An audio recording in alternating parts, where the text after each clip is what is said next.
हम लोगों को भारत विभाजन के षड्यंत्र की जानकारी ना हो,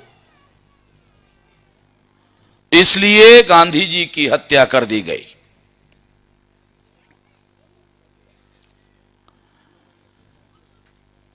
प्रचार किया जाता था कि गांधी जी की हत्या, वो तो अनुसूचित जाति जनजाति पिछड़े वर्ग के समर्थक थे, इसलिए ब्राह्मणों ने की।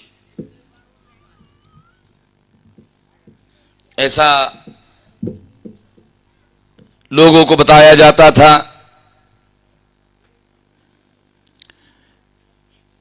ब्राह्मणों ने इसलिए गांधी जी की हत्या की कि गांधी जी प्रगतिशील विचार के लोग, प्रगतिशील विचार के थे।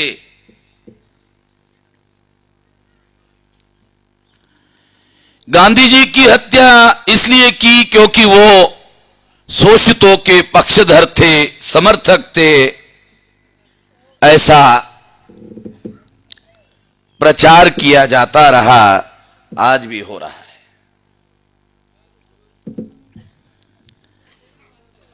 गांधी जी वर्ण व्यवस्था के समर्थक थे, जाति व्यवस्था के समर्थक थे।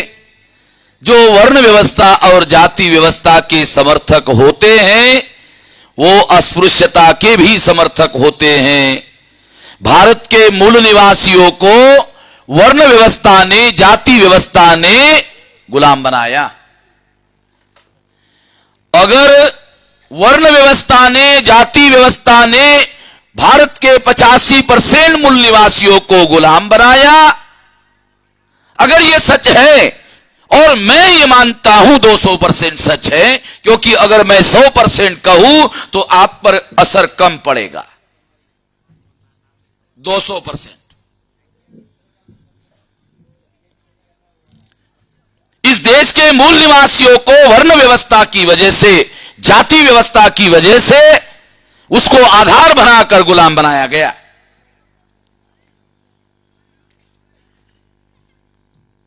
इसी की वजह से आदिवासियों को सेग्रीगेट किया गया। इसी की वजह से इस देश में 20 करोड़ लोगों के साथ अस्पृश्यता का व्यवहार होता है। इसी की वजह से 50% महिलाओं की दास्ता, विशेष तौर पर महिलाओं का दास्य निर्माण किया गया है। और अगर यह सच है, वर्ण व्यवस्था और जाति व्यवस्था की वजह से अगर हमारी गुलामी पैदा हुई है, अगर यह सच है, तो गांधी जी इसके समर्थक थे। अगर इसने हमारी गुलामी निर्माण की, तो इससे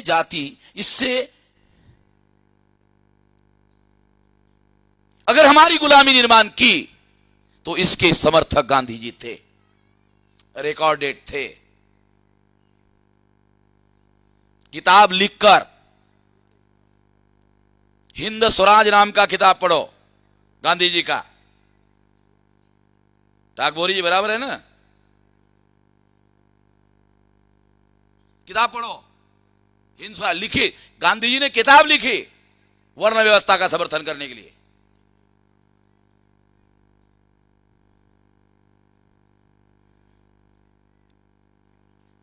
इसका मतलब यह है कि अगर गांधी जी वर्ण व्यवस्था और जाति व्यवस्था के समर्थक थे, तो इस देश के 85% मूल निवासियों को वर्ण व्यवस्था और जाति व्यवस्था से गुलाम बनाकर रखा गया, जिसके गांधी जी समर्थक थे। इसका मतलब यह है गांधी जी हमारे गुलामी के समर्थक थे।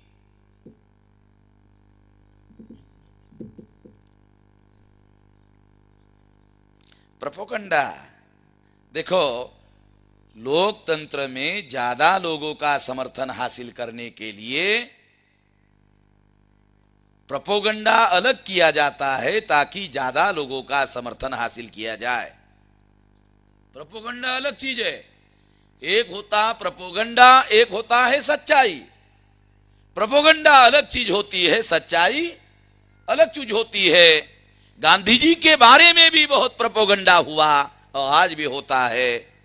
वो प्रोपोगंडा है, सच्चाई नहीं है।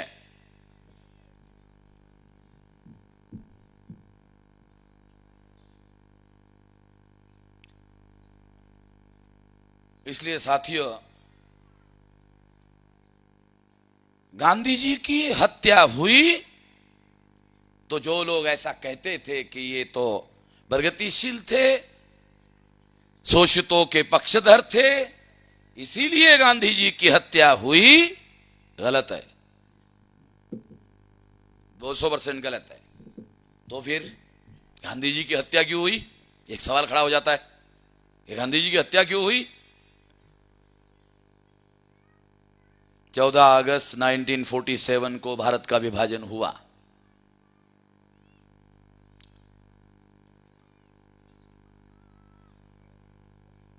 पंद्रह जून 1947 को दिल्ली में कांग्रेस महासमिति की मीटिंग हुई। कांग्रेस महासमिति की मीटिंग में गांधी जी उपस्थित थे।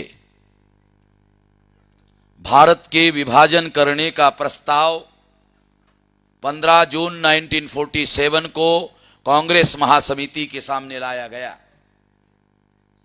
गांधी जी के उपस्थिति में कांग्रेस महासमिति ने भारत के टुकड़े करने का प्रस्ताव 157 वर्सेस 15 वोटों से 15 वोटों ने विरोध किया। 157 लोगों ने भारत के विभाजन का समर्थन किया। गांधी जी ने समर्थन किया और भारत के विभाजन का कांग्रेस ने प्रस्ताव पारित करके समर्थन किया। और अगर कल्पना करो, थोड़ी देर के लिए कल्पना करो, आधे मिनट के लिए कल्पना करो कि अगर गांधी जी ने कांग्रेस को भारत के विभाजन के लिए तैयार नहीं किया होता, रिजोल्यूशन पारित नहीं किया होता, कांग्रेस महासमिति में गांधी जी का बहुमत था, अगर गांधी जी ने विरोध किया होता तो कांग्रेस महासमिति में भारत के टुकड़े करने का प्रस्ताव पारित नहीं होता। अगर कांग्रेस का प्रस्ताव पारित नहीं होता, भारत का विभाजन नहीं होता। हमारे लोगों को मालूम नहीं है, हमारे लोगों से छुपाया गया।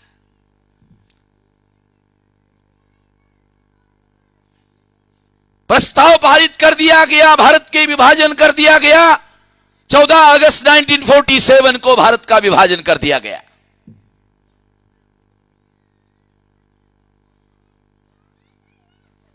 मोहम्मद अली जीना ने, मुस्लिम लीग के लोगों ने कहा गांधी जी को और उनके लोगों को आजादी दो, मगर माउंटबेटन को कहा मगर हमारी एक शर्त है, गांधी जी को आजादी मिलने के पहले कम से कम एक दिन पहले हमको आजादी दो। देखो बहुत गहरी बातें हैं ये। क्यों? गांधी जी को अगर आजाद कर दिया गया तो मुसलमानों ने और जीना ने कहा कि मुझे आजादी गांधी से मांगनी पड़ेगी, देगा नहीं, ये बनिया है, सारा अपने पास रख लेगा। इसलिए गांधी जी और उनके लोगों को आजादी दो, मगर गांधी जी और उनके लोगों को आजादी देने के पहले एक दिन मुझे दो। तो 14 और 15 का रहस्य समझ गए? 14 अगस्त 47 को पाकिस्तान का निर्माण हुआ, 15 अगस्त 47 को भारत आजाद हुआ। एक दिन बाद गांधी जी और उनके लोगों को आजादी मिली। ये एक दिन का फर्क, इसके पीछे बहुत गहरी सोच है।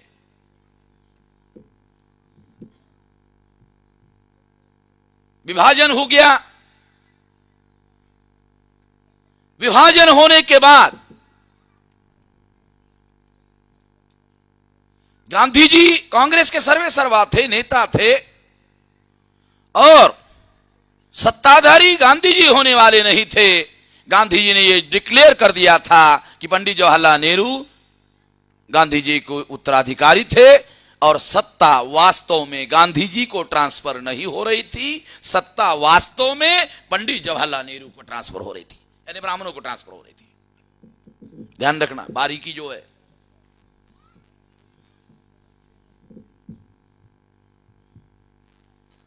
इसलिए यह जानना समझना बहुत गंभीर मामला है कि जब भारत का विभाजन हुआ तो ब्राह्मणों चर्चा शुरू हुई, देश भर में चर्चा शुरू हुई। आप लोगों को मालूम नहीं है क्योंकि आप उस समय पैदा नहीं हुए, आपके सामने पार्टीशन नहीं हुआ क्योंकि आपको मालूम नहीं है। इसलिए मैं आपको उस समय की परिस्थिति में थोड़ा ले जाना चाहता हूं। अखबारों में चर्चा शुरू हुई, टीवी था नहीं। क्या चर्चा थी? सारे अखबारों में डेली यही चर्चा थी। डेली उस पे बड़े पैमाने पर लिख कर आता था, विरोध में, समर्थन में, और बहुत सारी बातें लिख कर आती थी। क्या चर्चा थी? भारत का विभाजन क्यों हुआ? भारत का विभाजन किसने किया?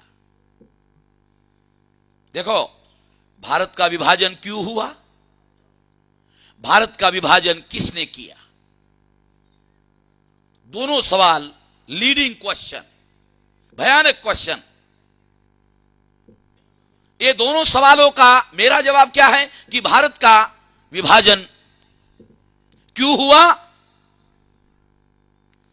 ब्राह्मण धर्म ने अनुसूचित जाति, जनजाति, अदर बैकवर्ड क्लासेस के साथ में वर्ण और जाति के आधार पर अन्याय किया, अत्याचार किया। इस वजह से लोग मुसलमान हो गए। इस वजह से लोगों ने धर्म परिवर्तन किया। धर्म परिवर्तन करने की वजह से संख्या का अनुपात, जहां धर्म परिवर्तन हुआ वहां संख्या का अनुपात बढ़ गया, मुस्लिम लोगों की संख्या का अनुपात बढ़ गया। जहां जहां अंतिमता जानते हो पार्टीशन कैसे हुआ? जहां मुसलमानों की संख्या 50% से ज्यादा है वो एरिया पाकिस्तान में होगा। इसलिए ये एक पहले नंबर का सूत्र था भौगोलिक पार्टीशन का कि जिस एरिया में सबसे ज्यादा संख्या मुसलमानों की होगी वो एरिया पाकिस्तान में जाएगा। उस एरिया में संख्या ज्यादा क्यों हुई? क्योंकि लोगों ने धर्म परिवर्तन किया।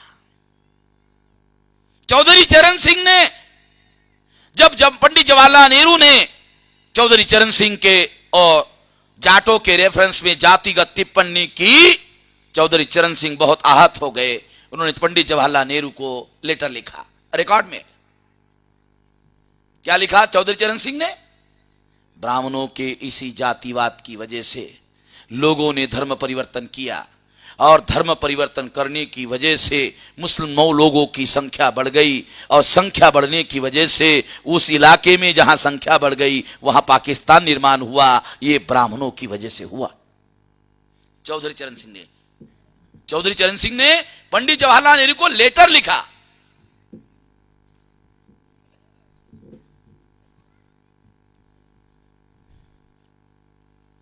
इसका मतलब यह है अगर भौगोलिक दृष्टि से जहां ज्यादा संख्या मुसलमानों की थी, अगर वहां पार्टीशन हुआ, वहां विभाजन हुआ, उस भौगोलिक एरिया में हुआ, तो संख्या वहां ज्यादा क्यों हुई? धर्म परिवर्तन की वजह से हुई। धर्म परिवर्तन क्यों हुआ? वर्ण व्यवस्था, जाति व्यवस्था, अस्पृश्यता, आदिवासियों का सेग्रीगेशन, स्त्री दास्य, इन सारी बातों की अन्याय, अत्याचार जो ब्राह्मणों के द्वारा हुआ, धर्म के आधार पर हुआ, उस वजह से धर्म परिवर्तन हुआ। उस वजह से धर्म परिवर्तन हुआ। संख्या का प्रमाण बढ़ गया। इस वजह से उस एरिया में पार्टीशन हुआ, विभाजन हुआ। इसका मतलब है धर्म परिवर्तन जड़ में है। पाकिस्तान निर्माण करने के मूल में धर्म परिवर्तन है और धर्म परिवर्तन करने के मूल में ब्राह्मण धर्म है। धर्म परिवर्तन हुआ कारण ब्राह्मण धर्म, वर्ण व्यवस्था, जाति व्यवस्था, आदिवासियों का सेग्रीगेशन, स्त्री दास्य, अस्पृश्यता, यह है ब्राह्मण धर्म। और इस वजह से धर्म परिवर्तन हुआ। ब्राह्मणों ने सोचा, क्या सोचा?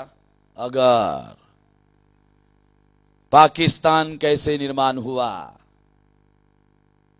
अगर इसकी चर्चा जारी रही, अगर इसकी चर्चा लगातार होती रही, तो चर्चा होते होते होते होते होते होते लोग जड़ तक पहुंच जाएंगे। और अगर लोग जड़ तक पहुंच गए तो लोगों के बात पकड़ में आएगी कि धर्म परिवर्तन की वजह से पाकिस्तान बना और धर्म परिवर्तन ब्राह्मण धर्म की वजह से हुआ, अर्थात पाकिस्तान निर्माण करने के लिए मूल कारण ब्राह्मण धर्म था। इससे ब्राह्मणों की बदनामी होगी, ब्राह्मण धर्म की बदनामी होगी, और अगर ऐसा हुआ तो ये जानलेवा हमला होगा ब्राह्मणों पर और ब्राह्मण धर्म पर, खात्मा होगा। खतरा है, इस चर्चा को बंद करना होगा। खतरा है, इस चर्चा को बंद करना पड़ेगा। तो पाकिस्तान का निर्माण कैसे हुआ और पाकिस्तान का निर्माण किसने किया, कैसे हुआ, तो धर्म परिवर्तन उसके अंदर छुपा हुआ रहस्य है। ब्राह्मण धर्म की वजह से, ब्राह्मणों की वजह से, तो ब्राह्मण और ब्राह्मण धर्म की वजह से किसने किया, ब्राह्मण धर्म ने। किसने किया, ब्राह्मणों ने। पाकिस्तान का निर्माण किसने किया, ब्राह्मणों ने। पाकिस्तान का निर्माण किसने किया, ब्राह्मण धर्म ने। बदनामी होगी, खतरा है, बहुत खतरा है। और गांधी जी वर्ण व्यवस्था के समर्थक, जाति व्यवस्था के समर्थक, इस वजह से गांधी जी ब्राह्मण धर्म के समर्थक। मैं इंक्लूड करके समझा रहा हूं आप लोगों को। तो उन्होंने सोचा, ब्राह्मणों ने सोचा, क्या सोचा कि अगर यह चर्चा बंद नहीं की गई, ब्राह्मण और ब्राह्मण धर्म खतरे में पड़ जाएगा। अगर ब्राह्मण धर्म खतरे में पड़ जाएगा, ब्राह्मण खतरे में पड़ जाएगा, जानलेवा हमला होगा, दोबारा खड़ा होना बहुत मुश्किल हो जाएगा। ये चर्चा बंद करना पड़ेगा। कैसे बंद होगा, पाकिस्तान जैसी घटना हुई और इस चर्चा को बंद कैसे करना होगा, कोई साधारण घटना थोड़ी है। पाकिस्तान निर्माण, भारत के विभाजन का, इतनी बड़ी घटना को बंद करने के लिए उतनी ही बड़ी घटना घटित करनी होगी। इक्विवेलेंट प्रभाव निर्माण करने वाली घटना घटित करनी होगी। क्या करना होगा, कल्पना करो। अगर उन्होंने सोचा होगा, मैं ब्राह्मणों के दिमाग को बता रहा हूं, उन्होंने सोचा होगा, उनके दिमाग में सोचा होगा, अगर हम गांधी जी को मार देते हैं, अगर गांधी जी को खत्म कर देते हैं, कैलकुलेशन किया होगा, प्लानिंग बनाते वक्त कैलकुलेशन किया, प्लानिंग बनाकर मारा, कैलकुलेशन किया होगा पीछे पर्दे में कि गांधी जी को अगर मार देते हैं, खत्म कर देते हैं, हत्या कर देते हैं, तो इसका प्रभाव क्या होगा। तो कैलकुलेशन में आया होगा फसाद हो सकते हैं ब्राह्मणों के विरोध में,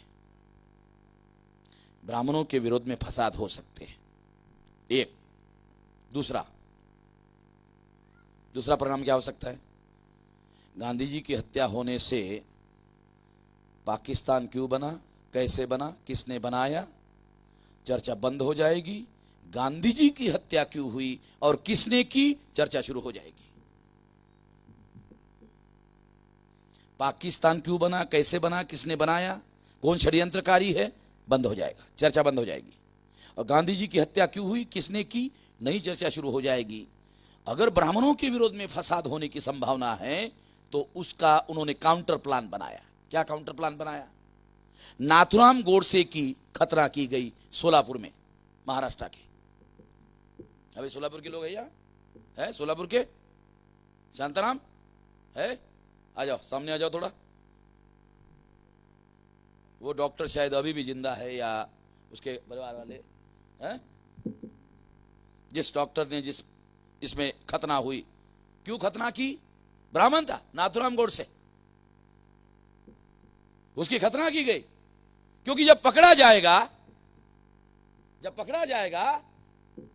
तो इमीडिएट, जब पकड़ा जाएगा तो जांच पड़ताल में पता चल जाएगा ये तो मुसलमान है। ओके, बैठ जाओ इधर साइड में। ये सोलापुर से हमारे लीडिंग फंक्शनरी है डॉक्टर मुड़े थे जिन्होंने ये काम किया था। वो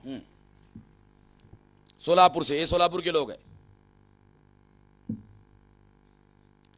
हम लोग मुकम्मल एविडेंस के साथ बात करते हैं, हवा में बात नहीं करते भाई, पक्के एविडेंसों के साथ बात करते हैं। उसकी हकातना की गई ताकि पकड़ने के बाद घोषित किया जा सके मुसलमान है।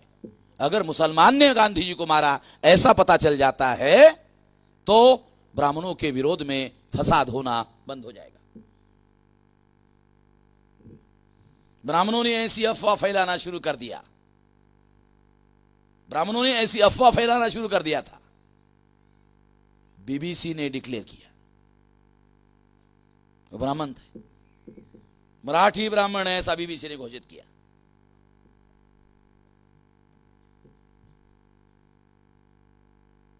और ऐसी घोषित करते ही महाराष्ट्र में फसाद शुरू हुए। महाराष्ट्र के पश्चिमी महाराष्ट्र में ब्राह्मणों के विरोध में फसाद शुरू हुए। उन्होंने जो कैलकुलेशन किया था गलत नहीं था। तो इस तरह से तो बंद है।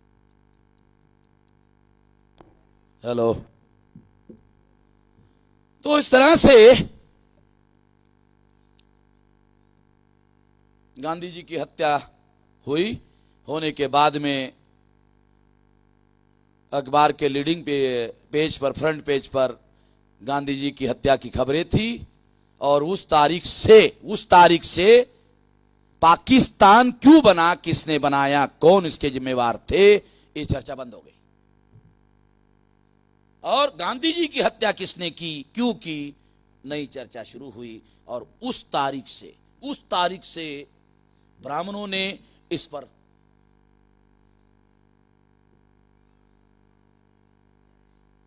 चुप,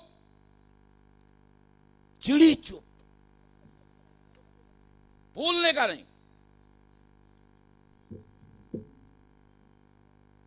बाबा साहब आंबेडकर ने एक जगह लिख कर रखा, जब कोई आदमी ज्यादा जोर से बोलता है, जिसके जोर से बोलने की आदत नहीं है फिर भी बोलता है, तो समझो कुछ गड़बड़ है, असामान्य बात है। क्योंकि उसके ज्यादा बोलने की आदत नहीं है, ज्यादा जोर से बोल रहा है, हाँ कुछ गड़बड़ है। और जो आदमी को ज्यादा जोर से बोलने की आदत है वो एकदम चुप हो जाता है, समझो गड़बड़ है। अंग्रेजी में उन्होंने शब्द प्रयोग किया कॉन्स्पिरेसी ऑफ साइलेंस। मुझे अंग्रेजी आता नहीं है ज्यादा, मैंने पढ़ा कॉन्स्पिरेसी ऑफ साइलेंस। मैंने कहा साला साइलेंस रहना भी कॉन्स्पिरेसी होती है। बाबा साहब अंबेडकर ने लिखा कॉन्स्पिरेसी ऑफ साइलेंस, चुप रहना भी एक षड्यंत्र होता है। चुप कराया गया। मुझे इस बात का एहसास तब हुआ,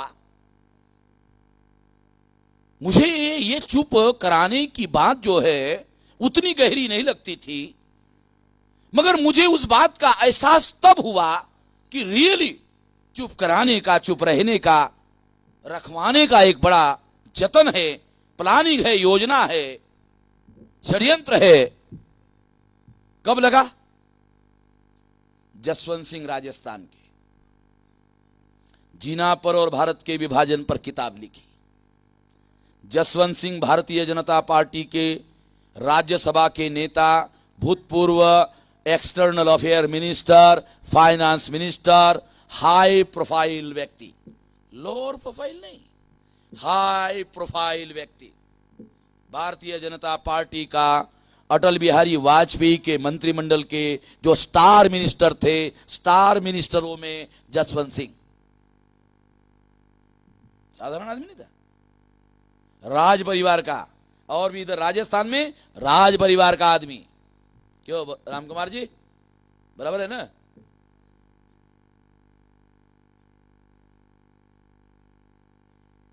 जसवंत सिंह बीजेपी के, किताब में क्या लिखा? भारत के विभाजन के लिए पंडित जवाहरलाल नेहरू जिम्मेवार है, भारत के विभाजन के लिए सरदार वल्लभ भाई पटेल जिम्मेवार है, भारत के विभाजन के लिए कांग्रेस जिम्मेवार है। ध्यान रखो, देखो खास बात बता रहा हूं, बहुत गहर, बहुत गहरी, बहुत गंभीर बात। क्या लिखा? पंडित जवाहरलाल नेहरू जिम्मेवार है, सरदार वल्लभ भाई पटेल जिम्मेवार है, कांग्रेस भारत के विभाजन के लिए जिम्मेवार है। जसवंत सिंह के ऊपर किसको कार्रवाई करनी चाहिए? जसवंत सिंह के ऊपर किसने कार्रवाई करनी चाहिए थी? कांग्रेस ने। किसने कार्रवाई की? बड़ा साला आश्चर्यजनक मामला है। भारतीय जनता पार्टी के फायदे की बात अगर राजनीतिक दृष्टि से देखा जाए, भारतीय जनता पार्टी के हितों की बात, भारतीय जनता पार्टी के फायदे की, हितों की बात कि पंडित जवाहरलाल नेहरू जिम्मेवार है, सरदार पटेल जिम्मेवार है, कांग्रेस जिम्मेवार है। जसवंत सिंह ने लिखा, कांग्रेस पर अटैक किया, बीजेपी के फायदे का मामला था।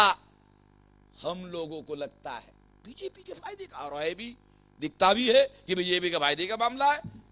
अगर बीजेपी के फायदे का मामला है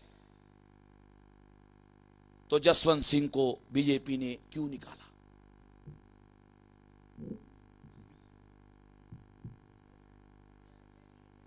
मुझे नहीं लगता कि हमारे देश के लोगों के दिमाग में यह सवाल कभी पैदा हुआ कि कांग्रेस के लोगों की बदनामी करने का मुद्दा उठाया। पंडित जवाहरलाल नेहरू के जो कांग्रेस के नेता थे उसकी बदनामी करने वाला मुद्दा उठाया। नुकसान होगा तो कांग्रेस को होगा। पंडित जवाहरलाल नेहरू जिंदा नहीं, सरदार पटेल जिंदा नहीं, तो नुकसान कांग्रेस को होगा। कांग्रेस को नुकसान होगा तो बीजेपी को फायदा होगा। बीजेपी को फायदा होगा, बीजेपी ने क्यों निकाला? चलो बड़ा, मुझे तो बड़ा आश्चर्य हुआ, अचंभा हुआ। और बीजेपी ने जसवंत सिंह को कैसे निकाला जानते हो? मालूम है आप लोगों को कैसे निकाला? जसवंत सिंह 30 साल से बीजेपी में थे, अवसर दिए बगैर।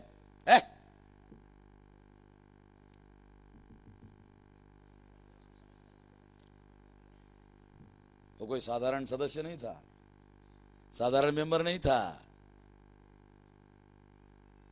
30 साल से बीजेपी बनाने वालों में से एक था। उसने कहा भी, उसने कहा मेरी एक पीड़ा, बहुत बहुत बड़ी पीड़ा यह है कि मुझे पूछा भी नहीं गया कि तो आपने ऐसा क्यों लिखा। मुझे शोकाज नोटिस भी नहीं दिया गया। शोकाज नोटिस दिए बगैर मुझे निकाला।